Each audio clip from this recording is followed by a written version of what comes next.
might be more privy to certain information. You know what I'm saying? You can get a better gist of what loads are actually paying, because sometimes people will pay on sometimes people will pay on a percentage basis. And whether they show you it or whether they're showing you everything or not, you know what I'm saying? You have the opportunity to glean more information and actually learn what you could do and the potentiality of what you could do as an owner operator or a small fleet owner. You know what I'm saying? Like, yeah. I'd say if you ever looking to get your own shit, working with a small fleet is one of the best things. Is one of the best things that you can do. It definitely prepare you to propel in business. So, and I mean, transparency is valuable. Transparency is valuable nowadays. Now, myself, I know that some people simply don't want the responsibility that comes with being an owner operator or a small fleet owner, and that's completely understandable. You know what I'm saying? Some people just want to work their job, go make their money, and go live their personal life, and not be concerned with some of the so-called headaches that come with being a business owner. You know what I'm saying? And whatever capacity you operate in, whether it be an owner operator, you still have your own business. In most companies, you actually have to have a corporation or an LLC to even lease on with people. You know what I'm saying? So nonetheless, you're a business owner as an owner operator, and there are a few different levels to it, you know what I'm saying, which is pretty simple. I mean, you're in a little bit different position if you have your own insurance. Some cases that's valuable, in some cases is not so valuable because of the substantial discount that you get by being on somebody else's insurance. You know what I'm saying? Most people, especially starting out, you don't actually save a lot of money. So I would advise anybody, if you don't have the requisite knowledge, then I mean shit, just go through the program like that. You know, ain't nothing wrong with being an owner operator. And there are certain situations, even though a lot of people preach heavily against this, being in a lease purchase.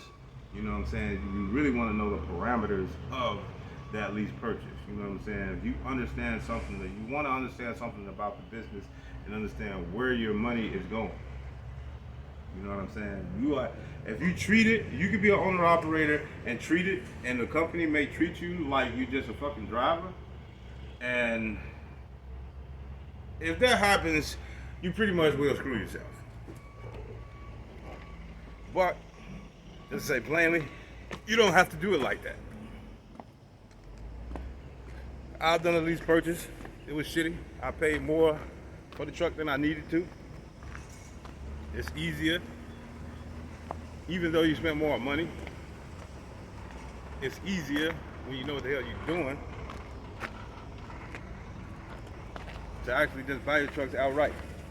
Even if you're making payments on it. Even if you're making payments on it,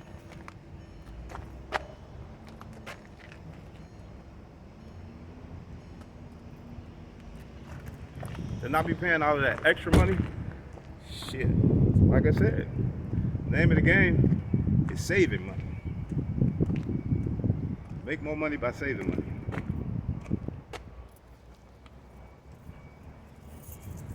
And I mean, it can get interesting how much money that you can actually save. I need to paint my wheels on this truck.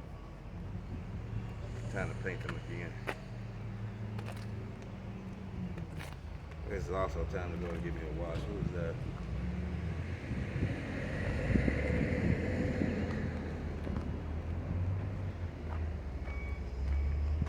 Yeah, I guess I'm gonna set this camera up in a minute though. Oh, by the way, man, if anybody have questions about anything that I've mentioned, feel free to drop them questions in the comments, man. Because I'm not gonna lie, I got some valuable information before about somebody who's willing to share. And I mean, dude, that type of stuff just saves you so much money. I mean, it can truly be amazing. Like I said, and I keep reiterating it. You make more money by saving money, especially in trucking, man.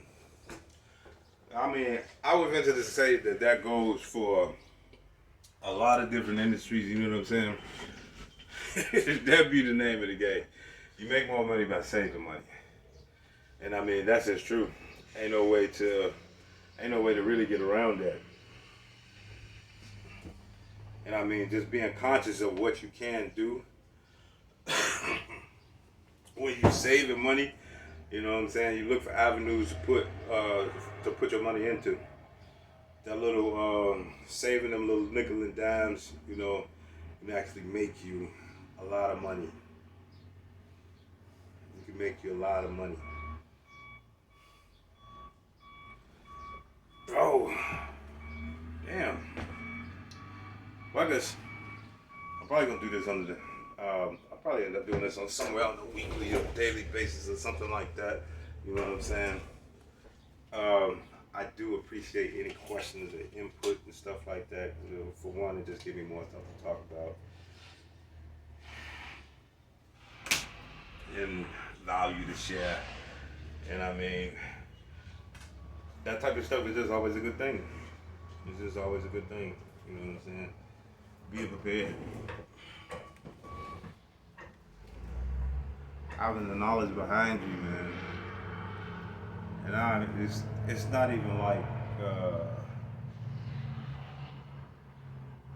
I don't know about how much you learn if you would learn going to a logistics school, but it's just like I remember looking at some stuff off of Stanford Business College, and they were basically talking about the lack of information that's actually out there for the entrepreneur, and they had some lectures on entrepreneurialism, and they talk about how much people actually don't learn when they go to business school. You know what I'm saying? That's applicable to entrepreneurialism. You know what I'm saying? And actually running a business from a position of ownership as opposed to being a supervisor, manager, you know what I'm saying, account manager, and shit like that. You know what I'm saying? You may get some small degrees, sort of small and varying degrees of specific knowledge about doing a particular job in business. But as far as running shit and having like getting the whole picture, the whole circle, you know what I'm saying, of business from an ownership perspective, you know, that shit is predominantly not even taught in colleges and shit like that. As far as I understand it, and what I've heard people say that were actually in that field. Myself, I never went to college. Uh, Self-educated in a lot of respects, but never went to college. I think every person should have a natural inclination to learn and to grow. You know what I'm saying? Like, it's very simple philosophy. If you're not growing, you're dying. So why would you want to do that? Learn something new every day. Be uncomfortable with not learning something new every day. Yeah, but I'm gonna take a break. I'm gonna cut it here and come back later. I don't know how much I'm gonna edit or keep or whatever. But like I said, I might add some B-roll or something like that of actually doing an oil change in a minute.